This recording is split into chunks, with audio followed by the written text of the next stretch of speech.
Hello friends, તમારું સ્વાગત છે મારી ચેનલમાં। તો આજે આપણે બનાવીશું ઉનાળાની કાળઝાળ ગરમીમાં પીવાની મજા પડી જાય તેવી ઠંડી ઠંડી બે અલગ ફ્લેવરની મીઠી લચ્છીની રેસીપી। તો ઘરમાં જ રહેલી સામગ્રીથી આપણે આ લચ્છી બનાવીને તૈયાર કરીશું। એકદમ ઝટપટ તૈયાર થઈ જાય છે અને પીવામાં બહુ ટેસ્ટી એવી લાગશે। તો ચાલો બે અલગ પ્રકારની આપણે લચ્છી બનાવવાનું શરૂ કરીએ। રેસીપી સારી લાગે તો વિડીયોને લાઇક કરજો, વધારેમાં વધારે શેર કરજો। અને જો તમને મારી રેસીપી સારી લાગતી હોય અને હજી સુધી ચેનલને સબસ્ક્રાઈબ ના કરી હોય તો સબસ્ક્રાઈબ કરીને બેલ આઇકનને પ્રેસ કરજો, એટલે નવી નવી રેસીપીના નોટિફિકેશન આવશે। તો ચાલો બનાવીએ। તો અહીંયા સૌથી પહેલાં તો મેં 500 ml જેટલા દૂધમાંથી આ રીતે દહીં બનાવીને તૈયાર કરી લીધું છે અને તમે જોઈ શકો છો દહીં આપણું એકદમ પરફેક્ટ બનીને તૈયાર થઈ ગયું છે।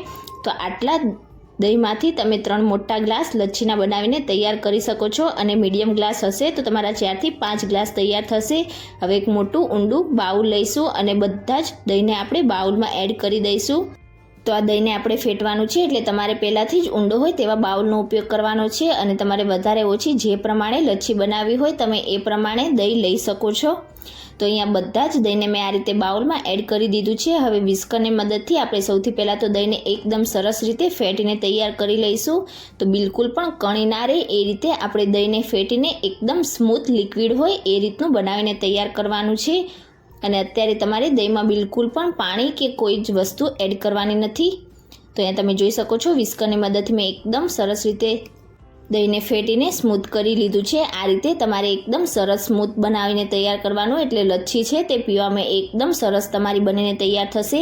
હવે ગળપણ માટે આપણે તેમાં ખાંડનો પાવડર નાખીશું। તો સૌથી પહેલાં તો આપણે 4 મોટી ચમચી જેટલી દળેલી ખાંડ ઉમેરીશું। ગળપણ તમે તમારી પસંદ પ્રમાણે વધારે કે ઓછું ઉમેરી શકો છો।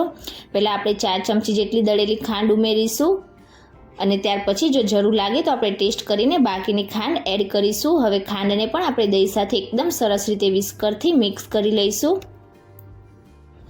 તો બધી જ ખાંડને મેં મિક્સ કરી લીધું છે અને મેં થોડુંક ટેસ્ટ કર્યું તો મને ગળપણ થોડુંક ઓછું લાગે છે। તો હવે ફરીથી આપણે તેમાં 2 થી 3 ચમચી જેટલી દળેલી ખાંડ ઉમેરીશું। તો ટોટલ અડધા કપ જેટલી મેં અહીંયા ખાંડ એડ કરી દીધી છે। તમે તમારી પસંદ પ્રમાણે વધારે ઓછી ખાંડ ઉમેરી શકો છો। મિક્સ કરી દઈશું સારી રીતે।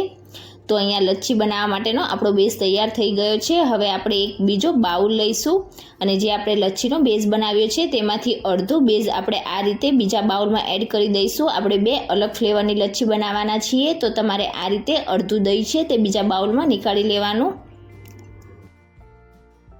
આ લચ્છી છે તે પીવામાં ગરમીની સિઝનમાં તમને બહુ જ પસંદ આવશે અને એકદમ ઝટપટ બનીને તૈયાર થઈ જાય છે। તો સૌથી પહેલાં તો આપણે પિસ્તા ફ્લેવરની લચ્છી બનાવીને તૈયાર કરીશું। તો તેના માટે 10 થી 12 નંગ જેટલા પિસ્તાને મેં મિક્સર જારમાં આ રીતે એકદમ ઝીણો પાવડર કરી લીધો છે। તો બધા પાવડરને આપણે આ રીતે દહીંમાં એડ કરીશું। આ પિસ્તા ફ્લેવરની લચ્છી તમે એકવાર બનાવશો ને તો ઘરમાં બધા વારંવાર બનાવવાની જીદ કરશે, એટલી ટેસ્ટી તમારી આ લચ્છી બનશે। હવે આપણે પિસ્તા ફ્લેવરની લચ્છી બનાવીએ છીએ તો ફક્ત આપણે 1 પિંચ જેટલો ગ્રીન ફ્રૂટ કલર એડ કરીશું। ટોટલ ઓપ્શનલ છે, જો તમારી પાસે હોય તો નાખવાનો અને ના હોય તો તમે તેને સ્કીપ પણ કરી શકો છો। અને બધી જ વસ્તુને આપણે પહેલાં આ રીતે ચમચાથી મિક્સ કરીને ત્યાર પછી વિસ્કરથી સરસ મિક્સ કરી લઈશું, એટલે બધા જે પિસ્તા છે તે આપણા દહીં સાથે એકદમ સરસ રીતે મિક્સ થઈ જશે। અને અહીંયા આપણી એકદમ ટેસ્ટી એવી પિસ્તા ફ્લેવરની લચ્છી બનીને તૈયાર થઈ ગઈ છે। ખરેખર આ લસ્સી તમે એકવાર બનાવશો તો વારંવાર બનાવવાનું તમને મન થશે, એટલી ટેસ્ટી બનશે।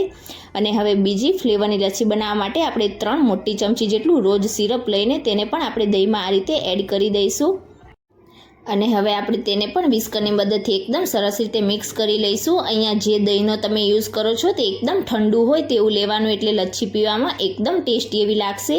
તો બધા જ રોઝ સિરપને મેં મિક્સ કરી લીધું છે અને તમે જોઈ શકો છો એકદમ પરફેક્ટ એવી આપણી આ રોઝ ફ્લેવરની લચ્છી બનીને તૈયાર થઈ ગઈ છે। તો બંને લસ્સીને આપણે સર્વ કરી દઈશું। તો સર્વિંગ ગ્લાસમાં સૌથી પહેલાં તો 2 આઈસ ક્યુબ ઉમેરીશું અને આપણે જે પિસ્તા ફ્લેવરની લચ્છી બનાવી છે તે ઉમેરીશું। તો જોતાં જ પીવાનું મન થઈ જાય તેવી આપણી આ પિસ્તા ફ્લેવરની અને રોઝ ફ્લેવરની લચ્છી બનીને તૈયાર થઈ છે। ઉપરથી આપણે થોડીક પિસ્તાની કતરણ ગાર્નિશિંગ માટે એડ કરીશું અને હવે આપણે રોઝ ફ્લેવરની લચ્છીને સર્વ કરવા માટે સૌથી પહેલાં તો થોડુંક રોઝ સિરપ લઈને તેને બાઉલમાં આ રીતે એડ કરીશું, એટલે દેખાવમાં સર્વિંગ ગ્લાસ છે તે ખૂબ જ સરસ લાગશે। અને હવે આપણે તેમાં પણ ફરીથી આઈસ ક્યુબ એડ કરી દઈશું અને જે રોઝ ફ્લેવરની આપણે લસ્સી બનાવી છે તે એડ કરીશું. તો આ બંને લસ્સી પીવામાં ખૂબ જ સરસ બને છે અને એકદમ ઝટપટ બનીને તૈયાર પણ થઈ જાય છે. ગરમીની સિઝનમાં તમે એકવાર આ રીતે રોઝ ફ્લેવરની અને પિસ્તા ફ્લેવરની લસ્સી બનાવીને જરૂરથી ટ્રાય કરજો. તમને વારંવાર પીવાનું મન થશે, એટલી ટેસ્ટી લાગશે. તો આજની મારી રેસીપી તમને કેવી લાગી મને કમેન્ટ કરીને ચોક્કસથી જણાવજો. રેસીપી સારી લાગી હોય તો વિડીયોને લાઇક કરજો, વધારેમાં વધારે શેર કરજો અને ચેનલને સબસ્ક્રાઈબ કરીને બેલ આઇકન બટનને પ્રેસ કરજો એટલે નવી રેસીપીના નોટિફિકેશન આવશે. Thank you for watching.